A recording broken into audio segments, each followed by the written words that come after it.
하나님 말씀은 사무엘상 3장 1절부터 21절까지 교독하겠습니다.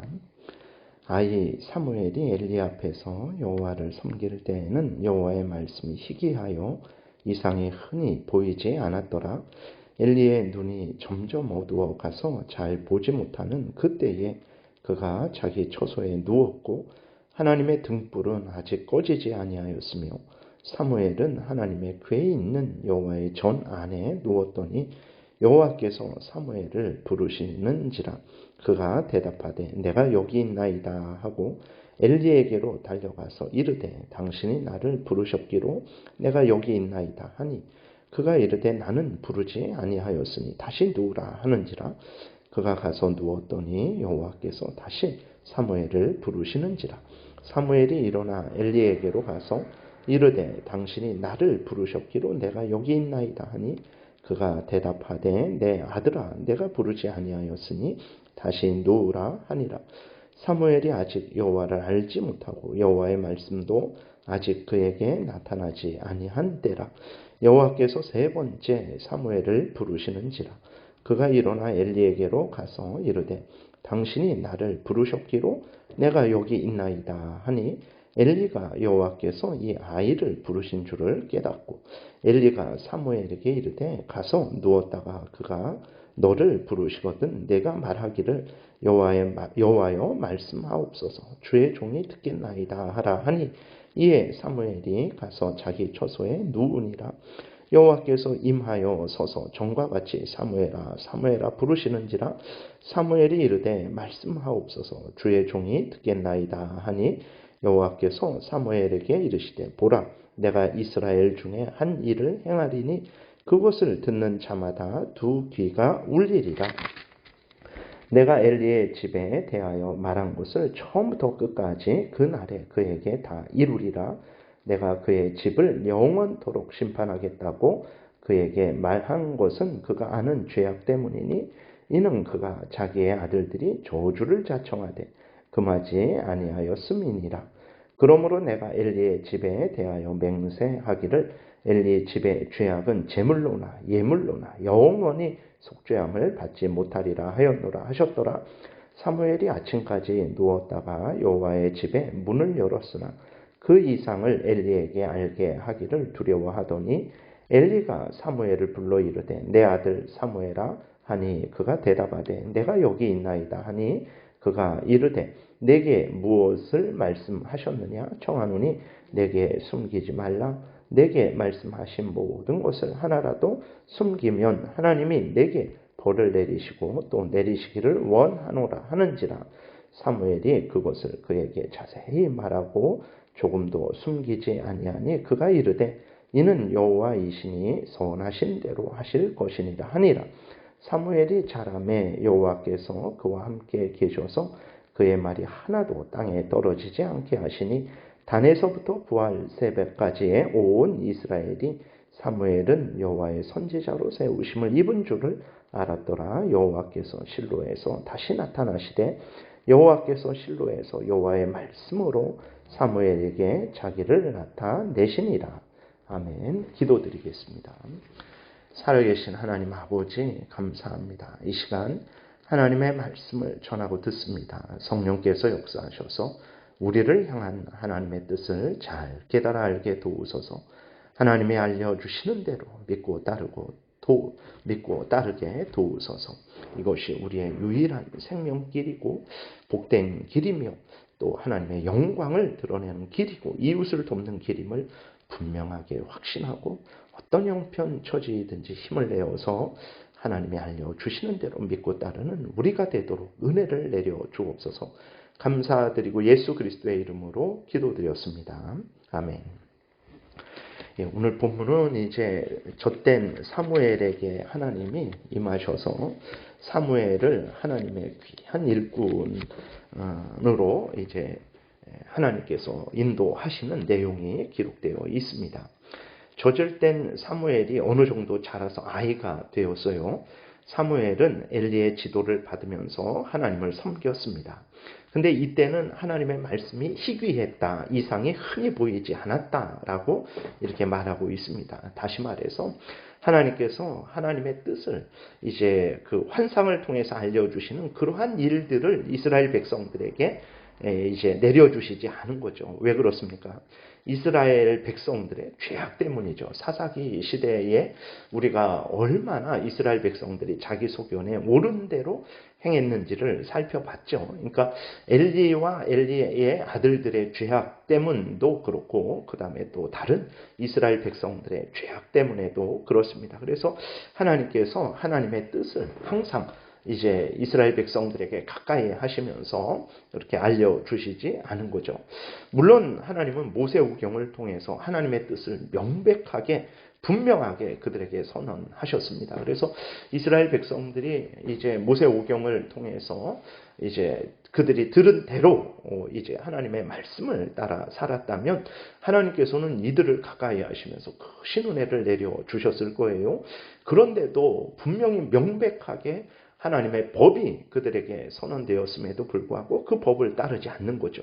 그러니까 하나님께서 그들을 가까이 하지 아니하시고 그들에게 은혜를 내려주시지 않았던 거예요. 이렇게 여러분 죄는 하나님과의 교제를 멀어지게 한다는 것을 우리가 분명하게 알아야 됩니다. 여러분 내가 하나님과 가까이 하지 못하는 상황에 놓였습니까? 우리 눈에 보일 때는 그것이 여러 그런 형편 사정 때문에 이제 그렇다라고 생각을 할 수 있어요. 그러나 여러분 그렇지 않습니다.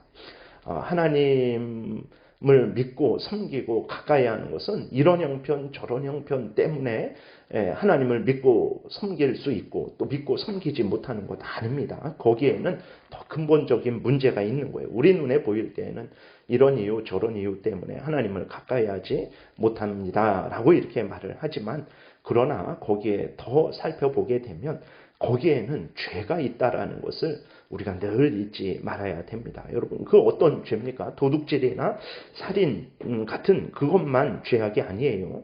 내 마음과 뜻과 정성과 목숨을 다해서 하나님을 사랑하고 있지 않는 그런 죄를 짓고 있는 거예요. 내 이웃을 내 몸과 같이 사랑하지 않는 그런 죄를 짓고 있는 것입니다. 그러니까 내가 죄를 지어서 하나님을 가까이 하지 않는 그런 문제도 있는 것이고 내가 하나님을 마음과 뜻과 정성과 목숨을 다해서 사랑하지 않을 때 하나님도 나에게 가까이 하지 않는 거예요. 그러니까 하나님과 나와의 관계가 좀 소원해지고 또 하나님을 향한 나의 어떤 그 헌신이 약해졌을 때에는 반드시 살펴야 됩니다. 무슨 이유 때문에 그런지 이런 일 저런 일이 많아서 일시적으로 그럴 수는 있어요. 그러나 내 마음은 항상 변함없이 그래도 하나님을 더 뜨겁게 사랑하고 더 속히 하나님을 향해 헌신하고자 하는 그 마음이 있어야 되는 거예요. 그런데 그런 마음도 없고 그러한 실제적인 그러한 섬김도 없다면 우리 눈에는 이런 이유 저런 이유가 있겠지만 거기에는 내가 하나님을 사랑하지 않는 죄가 있는 거죠.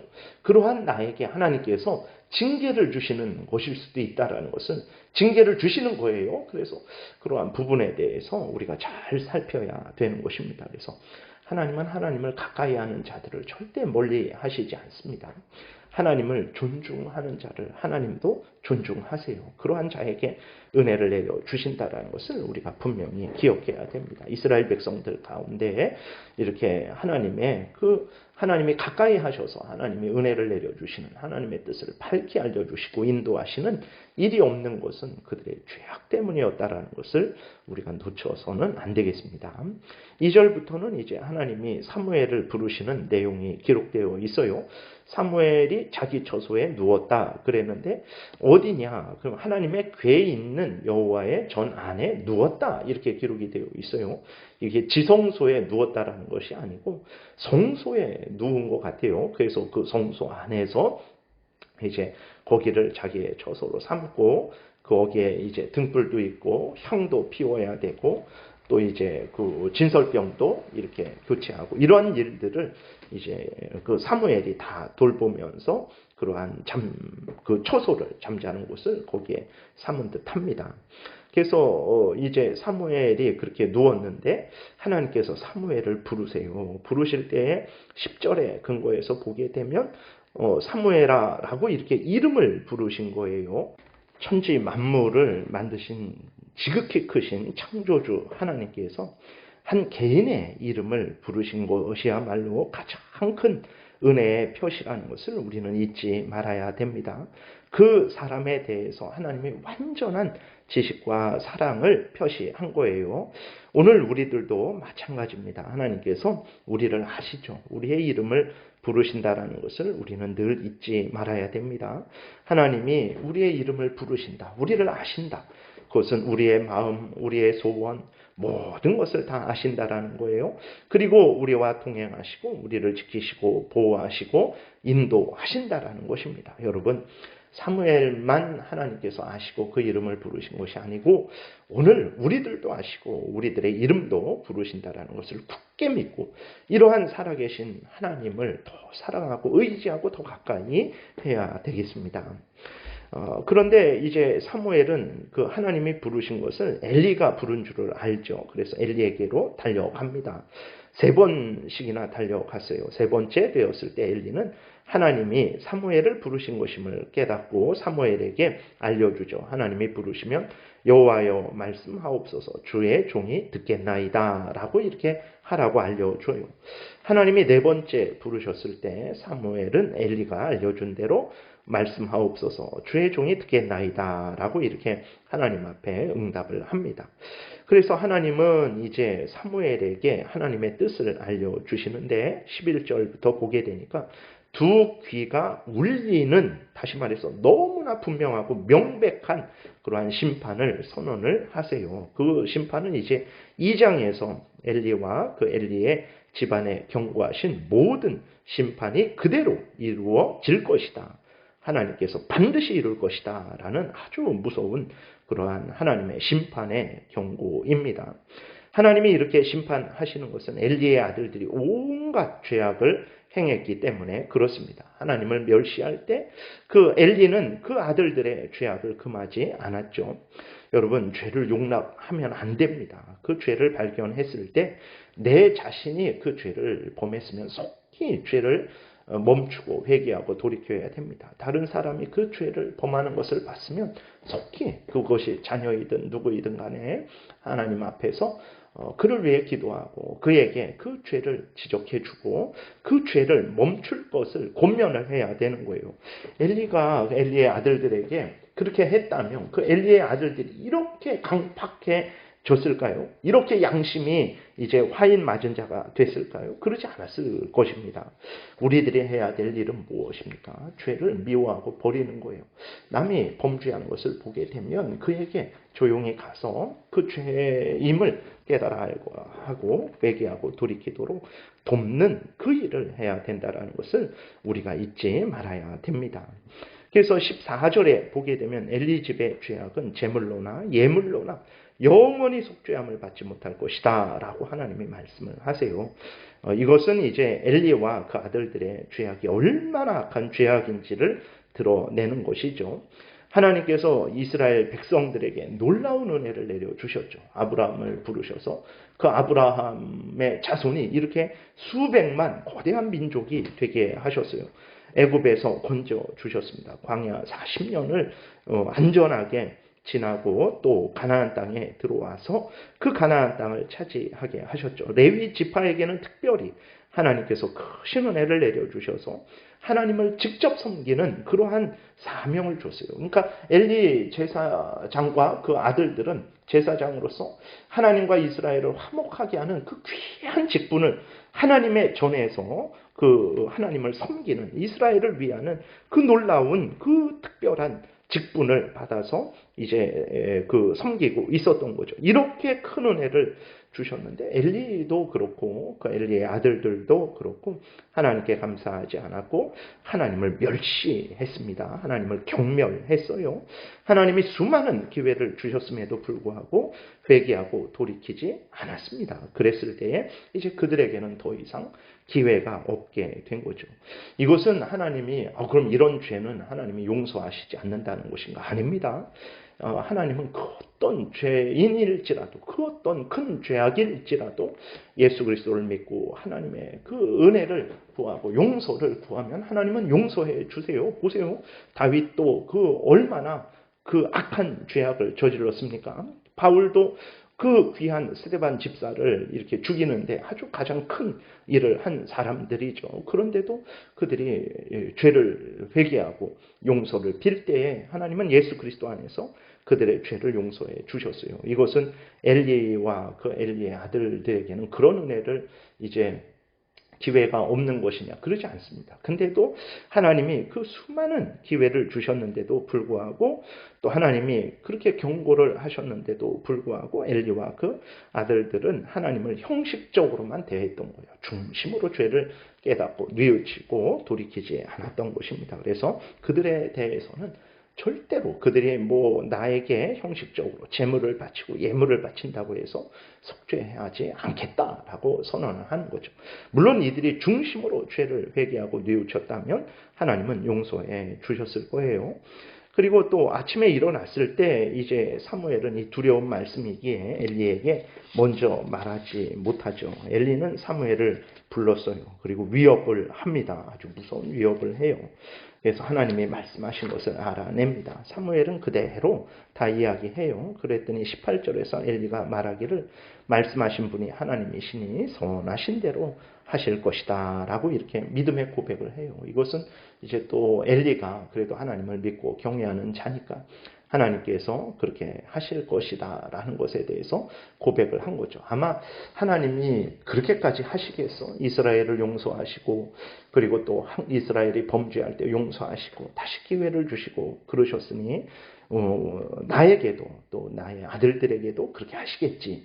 이 정도로 아마 생각을 하지 않았을까. 만약에 그러한 하나님의 무서운 경고를 들었다면 정말 하나님 앞에 무릎 꿇고 회개하고 용서를 빌었어야 되는데 그러지 않아요. 그래서 이것이 믿음의 고백이긴 하지만 정말 중심에 하나님을 경외하고 하나님 앞에 바로 선 믿음의 고백 같지는 않아 보입니다. 19절부터는 이제 하나님께서 사무엘과 함께 하시면서 사무엘을 하나님이 세우신 선지자로 하나님이 증거해 주시는 내용들입니다. 하나님이 사무엘과 함께 하셨고 사무엘의 말이 하나도 땅에 떨어지지 않도록 하나님께서 은혜를 내려 주셨어요.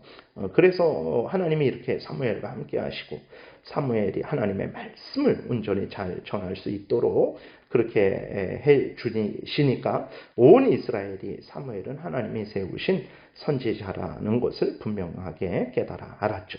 그리고 21절에서도 이제 하나님이 이제는 엘리에게 나타나시는 것이 아니라 사무엘에게 나타나셔서 사무엘을 통해서 역사하실 것임을 분명하게 보여주고 있는 그러한 말씀이 기록되어 있습니다.